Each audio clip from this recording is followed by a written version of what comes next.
So the second aspect I want to look at is the notion of science as brainy. Now, as you can see, over 80%, around 80% of our sample, every time we ask them, think scientists are brainy. When we did statistical analysis on this, that grouped with positive factors. So it wasn't seen as negative. It was seen as sort of positive in a way, but the problem with this is that it meant that most students who see themselves as normal don't think they can continue with science. So they think that science is only for the very brainiest few, even if they like it. So there's a quote from a mother about her daughter, and her daughter absolutely loved science. It was her favourite thing. But her daughter did not plan to continue with science, didn't aspire to a science job, because she didn't think she was clever enough. And she was completely average, completely normal. It wasn't below average. So this problematic idea that, I've gone the wrong way, that science is only for the brainiest few puts a lot of them off. Where have I gone? No. Okay, well, we're going to gender then. Okay, so gender.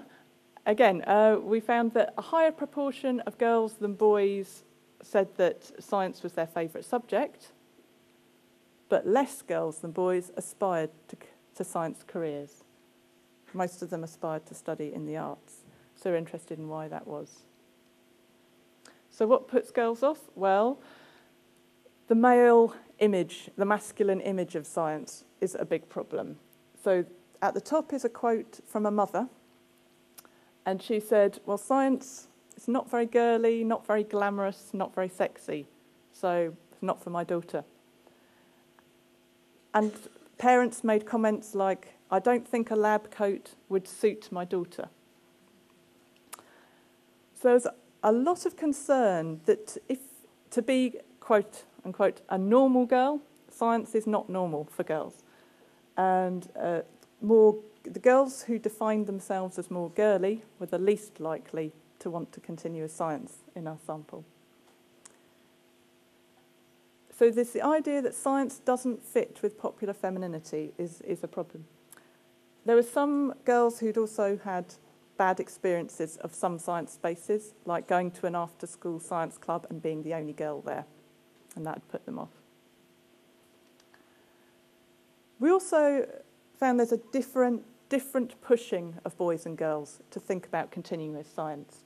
So the UpMap project found that being encouraged over time to continue with science by a key adult, either a teacher or a parent, was one of the most important factors predicting whether or not you continue with it, but that boys get pushed more than girls to continue with science by both their teachers and their parents. And work in the US by Heidi Carlone has also shown that some teachers convey this different expectations for boys and girls. For example, in advanced level physics classes, teachers will say, well, the boys are naturally brilliant at physics, but they're just lazy. But the girls, okay, they're achieving higher than the boys, but they just work really hard. So again, these different gender stereotypes are being found to still get played out. So we just wanted to look at the girls who do aspire to science and think, how do they do it? Because for most girls, science is masculine. So how do these girls manage to do it? And we found roughly two types of grouping, which we called the feminine scientists, and we called the blue stocking, like the very academic, not girly scientists. You can guess who's who in the picture. So the blue stocking, the very academic girls, they defined themselves to us as, we are not girly. We are very academic, we are not girly. As Hannah says, we are kind of the nerds. Whereas the feminine scientists were much more trying they were into clothes and music and popular culture. as well as science. They were also very academic. There's a quote there from Davina who suggests that this idea that there are two sorts of people, the geeky ones and the ones like her. She's a feminine scientist girl who are into science, have a knack for it, but as it says at the bottom, she plays guitar, does rowing, and the girly stuff that other normal girls do. So these girls and their parents emphasised all the time to us just how normal they are. And they said it a lot, almost too much. And they would say things like, I'm very proud of my daughter liking science, but I'm also really pleased she can put a good outfit together. And we think that the amount of emphasis on how normal they are speaks to how abnormal it's perceived as being. They're doing a lot of identity work, trying to make it normal, trying to emphasise that. We found when they were age 10, we had more blue stocking girls than feminine scientist girls.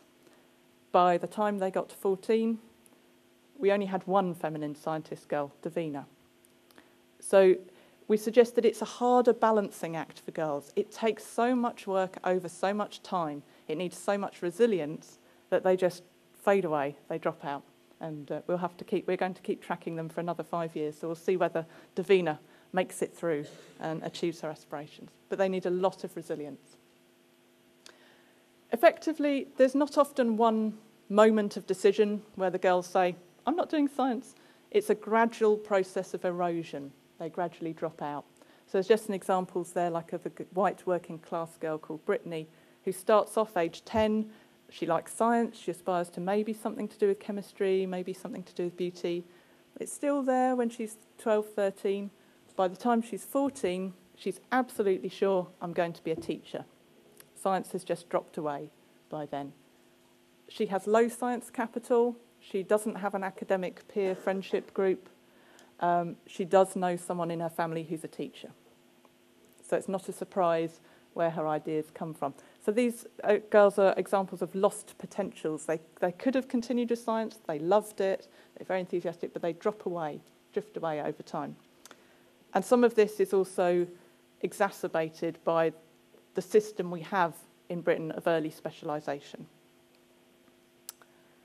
So we also quickly looked at the boys who continue with science.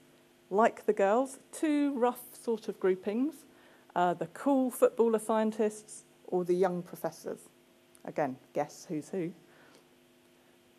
The cool footballer scientist boys, they like science, but they balance this with being popular boys by liking football and sports, or being very, very big, as this boy Gerard was, saying that people can't call him a geek because he's cool and does football and does sport. The young professors were more into being geeky, as the quotes there show, or having mad hair like a scientist, as the boy says there. But in our sample, there were more cool footballer scientists than there were young professors, the opposite of the girls. So we'd say not such a balancing act for the boys, easier to maintain. It's more congruent with masculinity. So just very quickly, we also looked at ethnicity.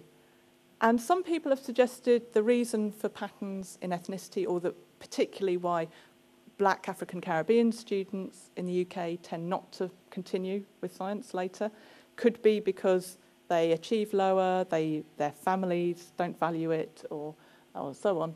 But we found none of these reasons in our data.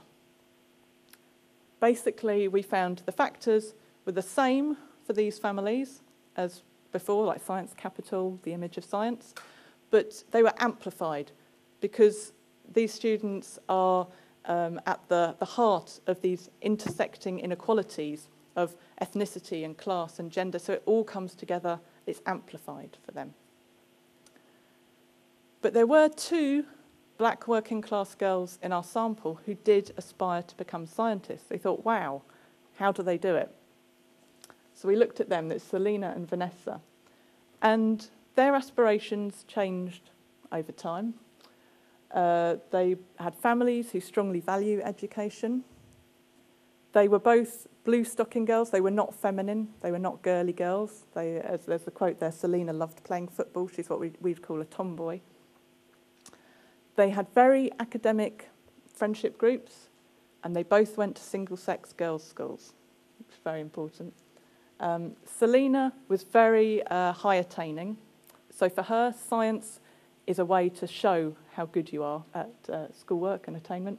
Whereas Vanessa, her dad, had science capital. He had got a science degree from overseas, and he was working as a school lab technician, and she wanted to be like her dad. But both of these girls, it's encouraging, but they both were working very hard to balance these aspirations. They both had multiple aspirations. They didn't only aspire to be a scientist. They also wanted to be a doctor and an artist. So you could say they had competing aspirations alongside that. Both of their parents were very worried about them going into science. They weren't happy about it. They didn't know anyone else who had science jobs. They were worried. They had nothing to go on. They'd rather they became a doctor because they knew about that.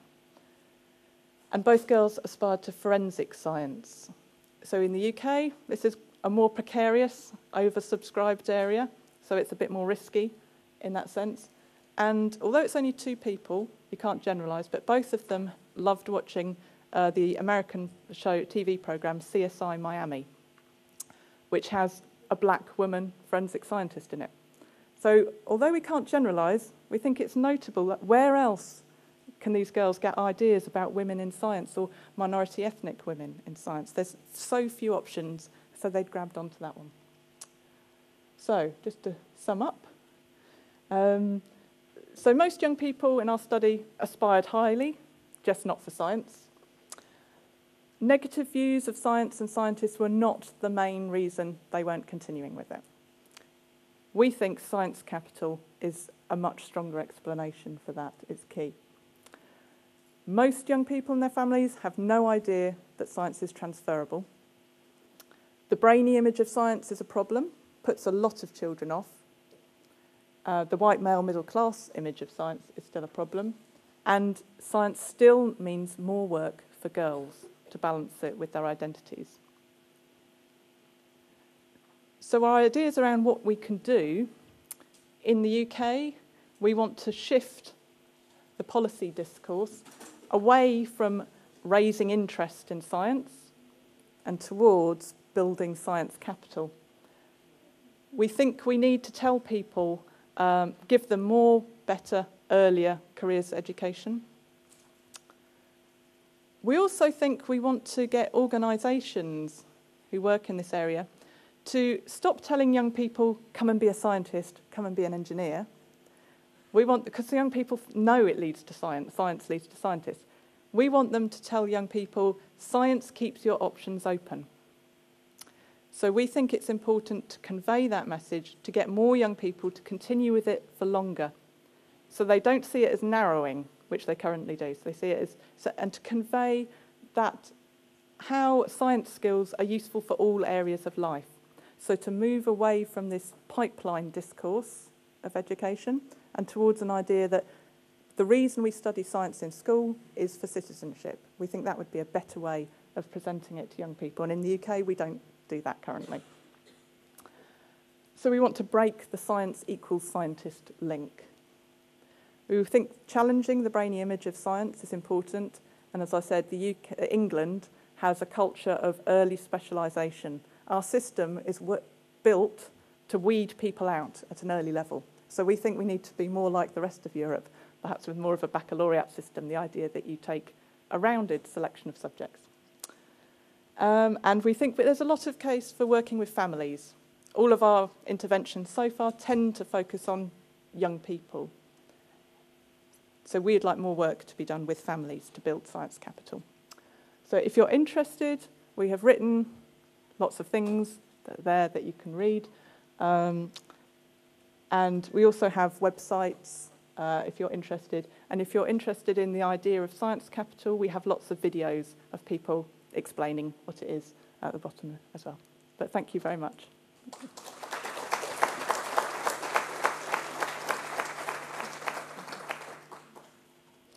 Okay, so I understand there's 5 minutes for questions, if anyone. Hi. Hello. I was interested in what you meant by, it was a phrase you said earlier, what do you mean by science for citizenship? Okay.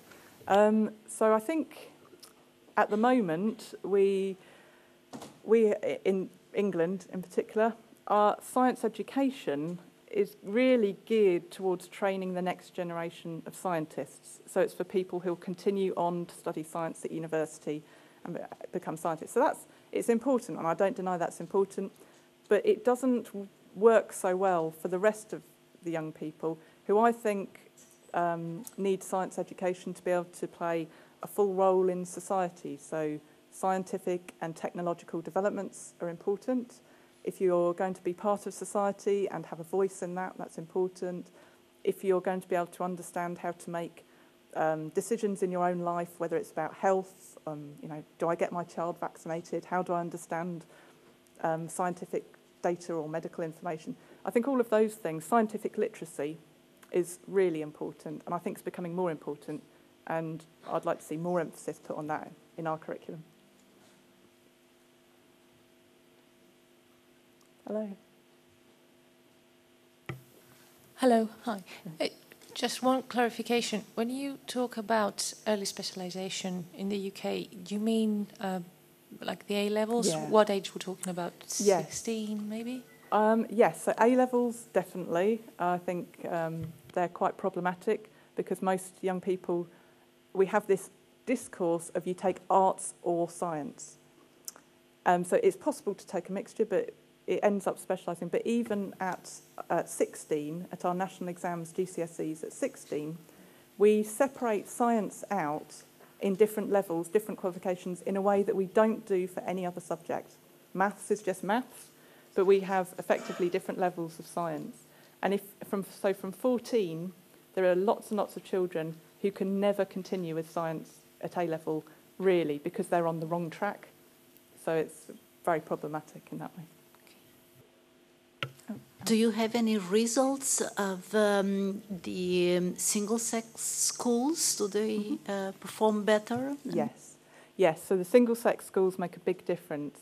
So currently, if you go to an all-girls school, you're nearly 4 times as likely to take A-level physics than at a co-educational school.